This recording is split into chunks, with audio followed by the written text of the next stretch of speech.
vast. So the title of my research was an assessment of productivity and value recovery of mechanized harvesting in a pine fire salvaging operation in the Eastern Cape. And I was supervised by Dr. Ramatwana and Raphael and Andrew McEwen. Let me just see if this will go. Great. So the outline of my presentation, I'll give you an introduction of it and the research questions, the objectives, methods and materials, results and discussions, and then I'll conclude and give you a few references. So plantations in South Africa are frequently exposed to risks such as fires, pest and diseases, and harsh conditions, climate conditions. So when the forests are exposed to these risks, they tend to suffer severe damage. And one of the major risks in the South Africa industry is fires. And fires can have a devastating impact on the environment and the livelihoods over a relative short period of time. It has been recorded that from 1980 to 2000, the average total area of burnt plantations in South Africa was 12,100 hectares per annum. And in 2003 and 2004, it has also been recorded that 35,000 hectares and 20,000 hectares of plantations were destroyed by fires. It is reported that from 1980 to 2018, a total of 1,172,559 hectares of plantations were destroyed. And out of this total area, 682,339 hectares were destroyed by fires. And where I did my study, in the Southern Cape, the Knysna fires and the George fires, which occurred in 2017 and in 2018, the fires burnt 69,984 hectares of plantation forests. Oh, great. So this figure that I chose here shows that out of the burnt vegetation that was burnt in the George and the Knysna fires in 2018 and 2017, so 24% of the burnt vegetation were plantations, and the direct loss of the George fires amounted to 3 billion at that time, and it was also extreme climatic events. Strong winds, high temperatures that caused a rapid spread for the George fires. So the main drivers of my study is unplanned fires, unplanned wildfires causing major damages. They cause major damages and suffering, and there's also a need to harvest burnt timber urgently. And we also need to understand the different harvesting systems and methods on productivity and log volume recovery on burnt timber, and also making decisions based on the different models for selecting the best harvesting system and methods for burnt timber. So my research questions was, what is the productivity of each harvesting system, the cut-to-length harvesting system and the full tree harvesting system, and what is the log volume recovery for the cut-to-length and full tree harvesting system when used in a clear felling of pinus eleutheri burnt timbers. And is there a difference in the data log volume recovery results achieved in the research with the grower companies' log volume recovery volumes? So the objective was to also assess the productivity of the mechanized cut-to-length and full tree harvesting systems, and to quantify and assess log volume recovery of the mechanized harvesting systems, and to also quantify and compare log volume recovery rates acquired in the research and the log volume recovery rates. Sorry, I'm just doing that. So my materials and methods for my study. So my research site, the compartments were burnt towards November 2018.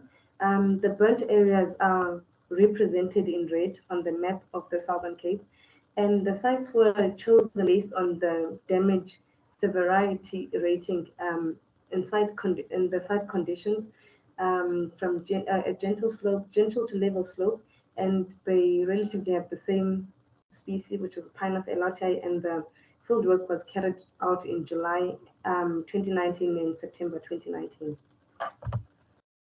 So my two harvesting systems that I examined for the productivity and log volume recovery of for the burnt timber operations in the Eastern Cape. So the first one was for my cut to length, I had a harvester and a forwarder, and the harvester was a John Deere 759H with the SP head, harvesting head, and then my forwarder was a John Deere 1710D, and then for my full three harvesting system, I had a fast valve with an MT50 FH felling head, and then and then I had a John Deere grapple skidder 648H, and then my processor on roadside I had a Hitachi with a SP processing head. And then my materials for objective one, which was the productivity. So what we did a time study measurements for each machine. So we relatively had different elements for each machine. So for instance, for the harvester, we had fell, process, and move. And then forwarder, we had travel empty, loaded, travel loaded, unloading. And we relatively had a tremble. So it was a handled computer where we would time each each harvesting system. Yeah. And then for my objective two, we did enumerations for our tree volume, and then we also chose class 2 for our HPR, which is our harvesting priority rating, and which I'll unpack for you now what class 2 means. And then we also used the cyan, where they would capture the volumes, the diameter and the heights, and so that would determine the volume for what they'd done that time. And then for our objective 3, which was we got the data from the company, and we just relatively used Microsoft Excel recons that they had. So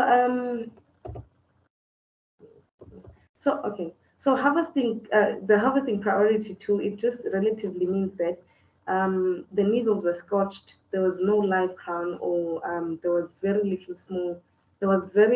little green crowns. So it was almost burnt out. I don't have that slide. For my data analysis, I did some descriptive statistics, man-Whitney test, ANOVA test, and productivity models. And coming to my results now. Okay. So for my result, it is important to note that because we had an issue with our plantation, so initially we had planned to compare the two harvesting systems, but we could only assess them on the conditions that they were working on. So it is important that there was no comparisons that were made. So if we had to compare them, they had to be on the same conditions. So I assessed them on the conditions they were operating on. So this study should not be interpreted as a pure comparison between the systems, but rather as an assessment of two harvesting systems operating within the dedicated working areas. So my descriptive statistics were done for the cut to length and the full tree harvesting for the site characteristics, and my mean DBH for the cut to length was 34.3 centimeters, and for my full tree it was 24.6. And already we can see that there is a significant difference. And then for my recovery, the cut to length recovered 84%, and full tree it was 58%. And it was relatively because my cut to length system was harvesting mature stands, and then my full tree harvesting system was harvesting premature stands, right? So the productivity results for my felling equipment. So the total felling and processing time for the harvester is 42.7 seconds per tree, and for the feller director is 53.6 seconds per tree. And there is a difference between these two figures, and the total productivity for the harvester is 60.5, and for the feller director is it's 9.4.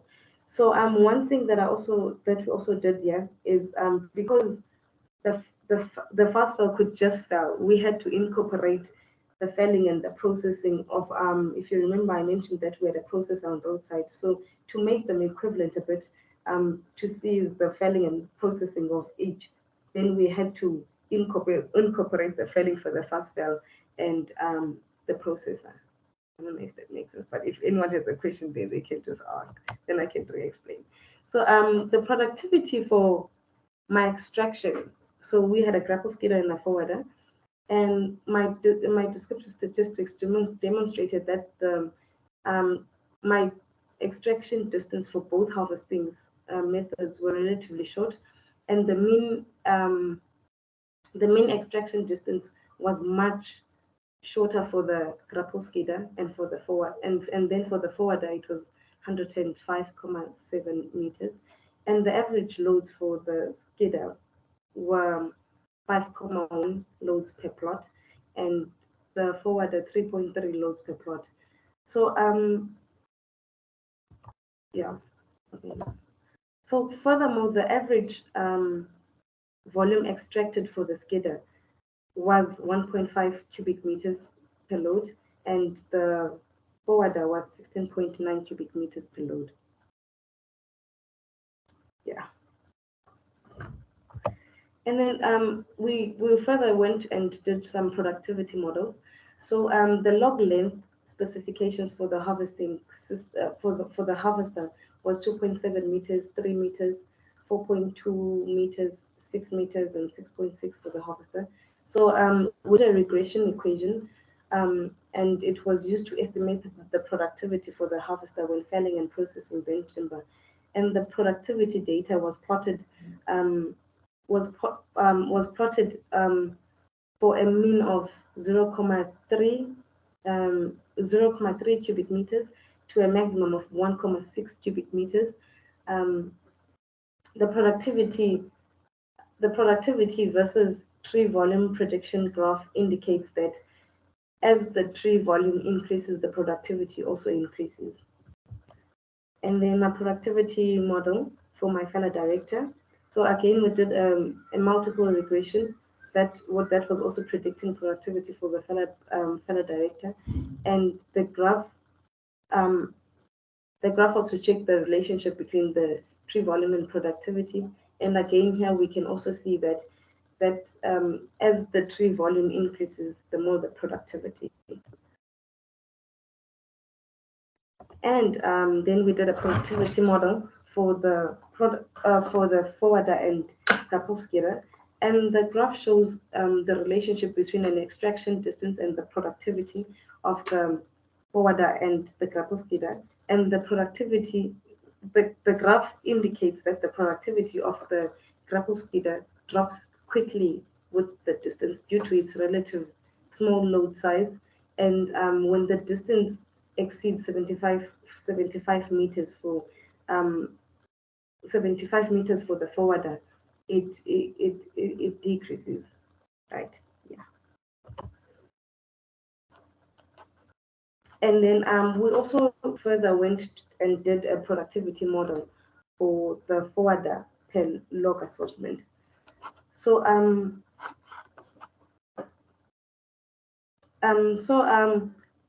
we had two log assortments, the short and the standard one.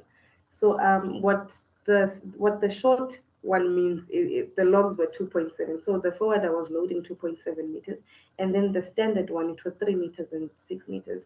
And we combined the standards with standard ones because they didn't have a lot of log loads that they could do to extract. So what we saw here was that with the distance, the productivity for the standard one does decrease. Yeah, that's what we saw.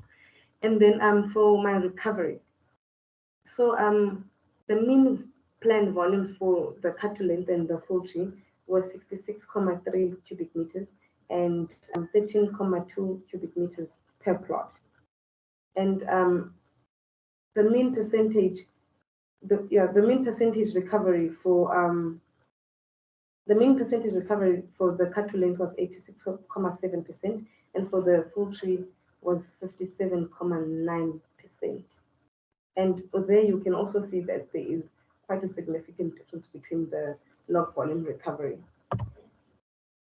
So on our objective 3, because we got data, the data was provided by MTO, so they also gave us data that they had harvested, data for the compartments that they had harvested with the cut to length and the full tree harvesting systems. So what we were actually checking there is that, are they seeing what we also seeing? And already we could see within we also try to have the same compartments, relatively the same age. But again, what we saw there is that if you also see on the age, the full tree harvesting could harvested more younger trees, and the cut to length harvested older trees, and the volume for the full tree length and the cut to length was the full tree length was a bit less. So there was also a significant difference on their records that they had within the company. And in conclusion, so post-fire salvaging salvage harvesting for forest plantations results in productivity and log volume recovery loss. It has been recorded that wildfires in South Africa pose serious challenges to harvest yield, sustainability, environmental preservation, and harvesting systems. The interest of harvesting systems must be considered before salvage harvesting in the forestry industry. And this research was conducted to address the lack of scientific information resulting to fire salvaging operations in South Africa.